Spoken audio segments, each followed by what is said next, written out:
Assalamu alaikum and welcome to MK English Institute. په دې ویډیو کې به موږ د عید د مبارکۍ دپاره چې کومې جملې استعمالیږي هغه به موږ نن په دې ویډیو کې زده کوو.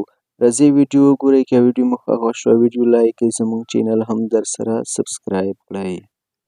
زموږ سره پیله جمله دی که ته چاته وایې چې د اختر میاشت ولیدله شوه، نو په انګلیش کې به ته داسې ورته وایې The Eid moon has been sighted.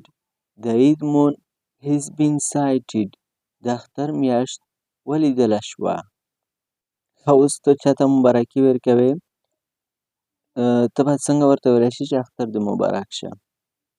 ته داسې ورته ویلی شې چې Happy Eid. Happy Eid.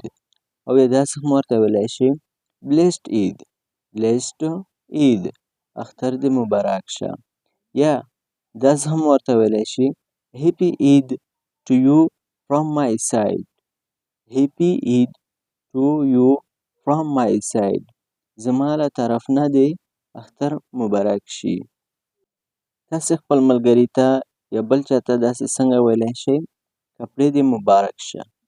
کپړې دې مبارک شه. په انګلیش کې به تاسو ورته ووایئ Congratulations on wearing new clothes. Congratulations on wearing new clothes. یا داسې هم ورته ویلی شئ Congratulations on your new clothes.